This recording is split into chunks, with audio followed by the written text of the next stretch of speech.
The Saffir-Simpson scale has been around since the 1970s, and while it is easy to understand and very familiar, it does not predict other factors of the storm that would affect the potential damage and your safety.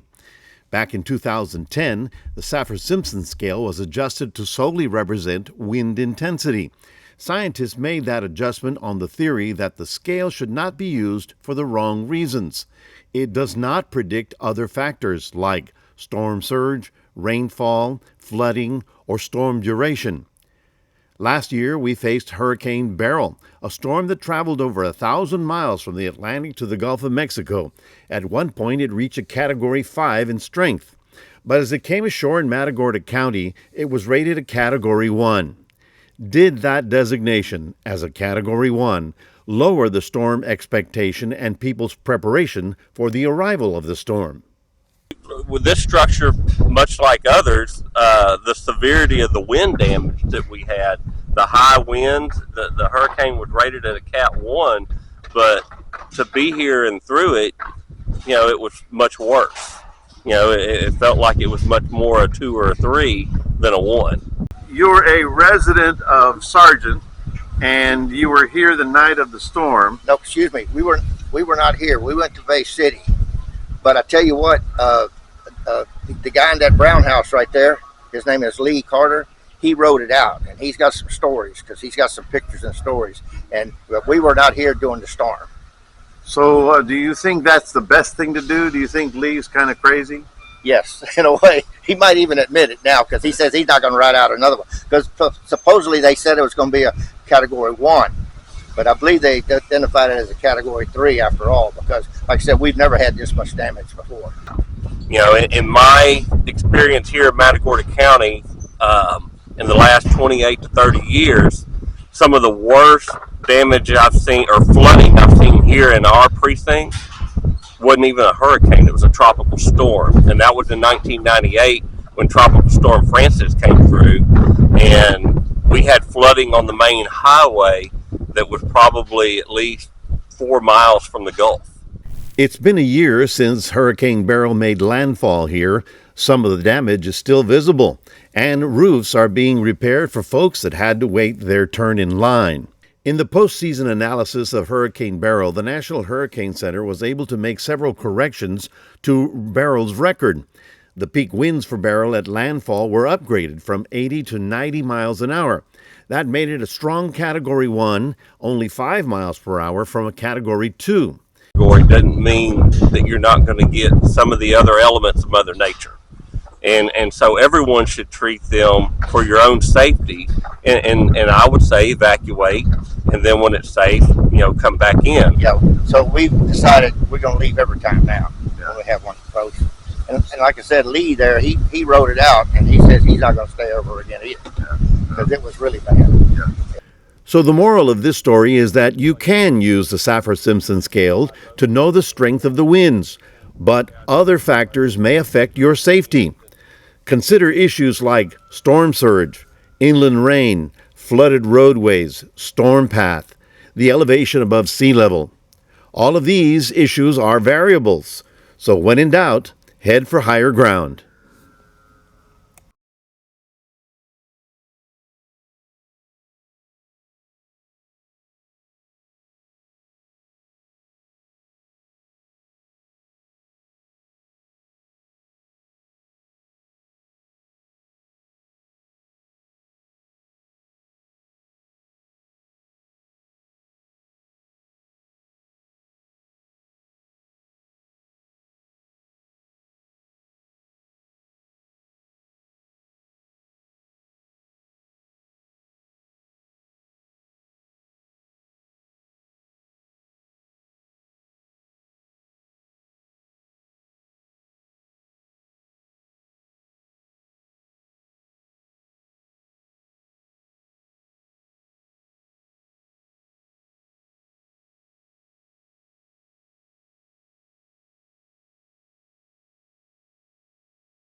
Yeah, he's headed toward Galveston, which goes all the way through Louisiana, all the way to Florida. It boggles my mind that somebody came out and did that.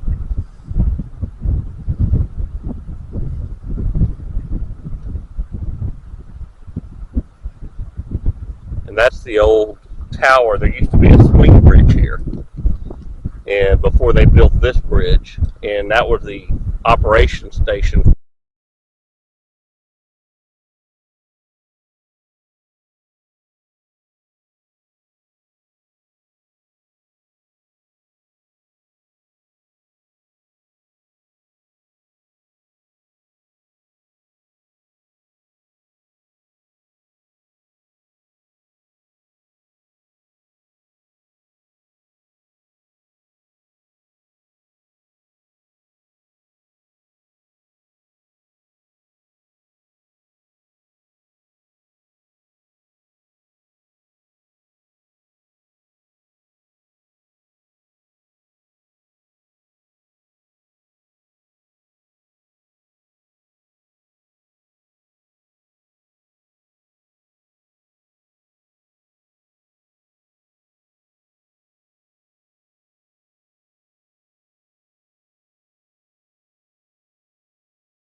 And if I build a house, It's in the air, yes. it has to be how many feet up? Ooh, that's a good, that would be the building permit question, but I want to say it's about 15 foot. Okay, so everything has to be built Everything, on stilts yes. from now on. Yeah, this is what they call it. You know, they're divided in the zones: the A zone, B zone, and there's a height minimum that they allow, and then I think the county puts 2 feet on that, if I'm correct, and that's what they have to be. Like I said, you see the houses. I mean, they all, like, these are lower. You couldn't build one as low as those are anymore. They have to be a little bit higher.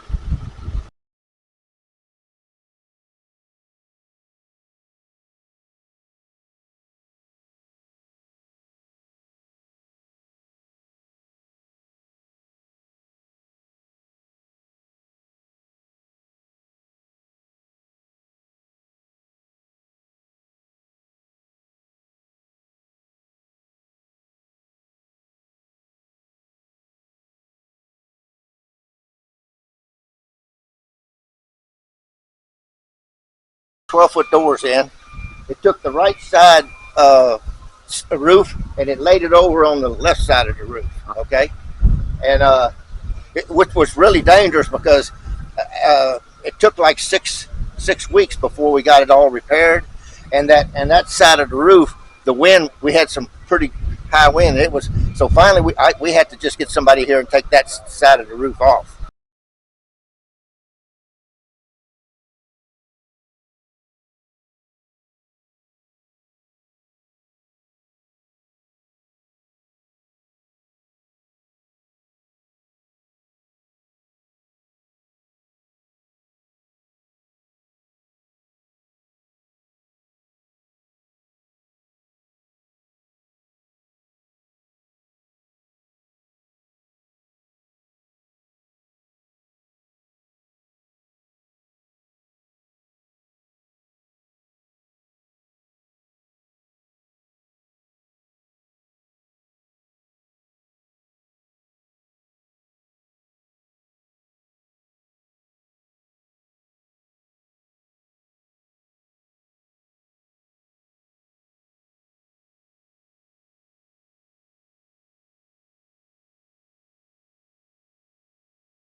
Evacuated? Yes, they did a voluntary evacuation prior to the hurricane. So there are a lot of people that did leave. Some people didn't. You know, and you always run into that during any hurricane. You're always going to have some people that just stay back.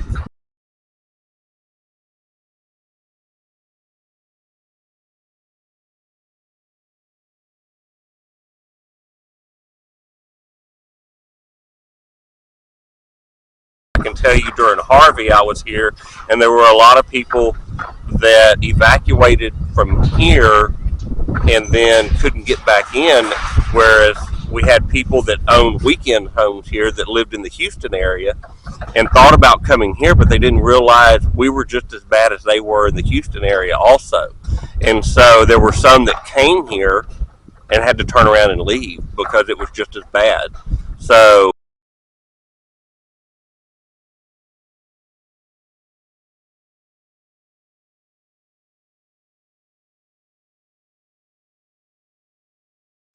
What do you think is happening here? I mean, was that house habitable? I'm sure there's a lot of homes that are just now getting around to getting repairs done on their roofs.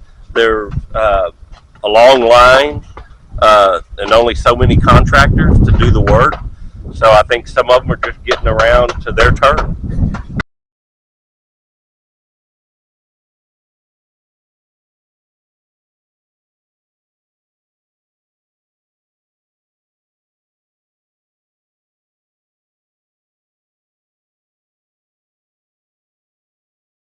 During storms like that, you get two different kinds of people. You'll get the people that want to ride it out, and then you'll get the people that will seek safety and shelter and go elsewhere. So you'll get a little bit of both, and you're always going to have people that'll take it to the last minute to get what they need out of their property here, and then move to a safer place.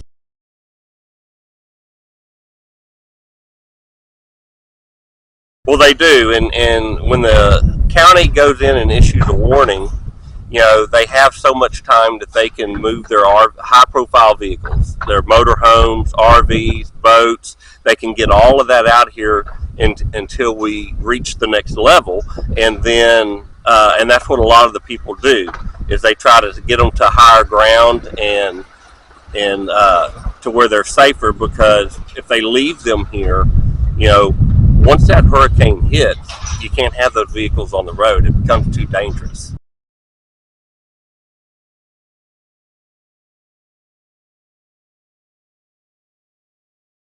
Okay, it blew both of these doors.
Well, my neighbor called me and told me about the disaster. He already seen it because his car, the water was almost getting up to it, so he moved it over here on my slab, which is a little higher, and he said he's glad he did because it didn't get to his car.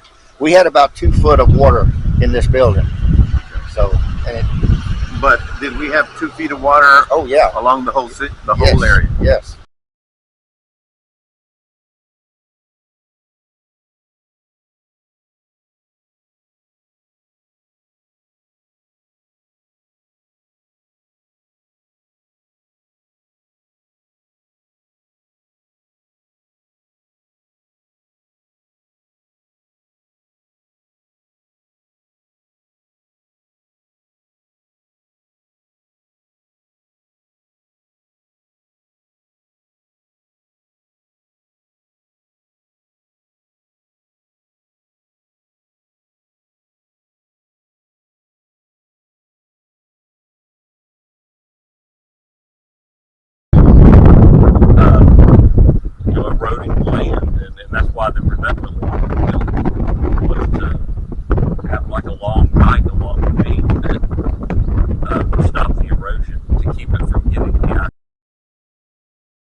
Pier was actually, the entrance going onto the pier was damaged several years ago,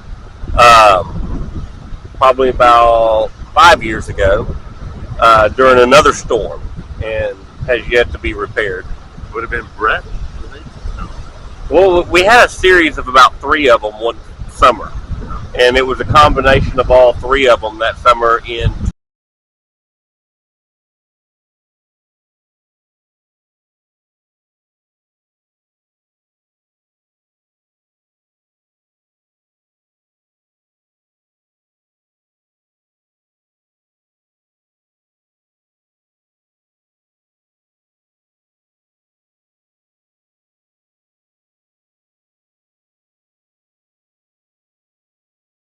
'2020.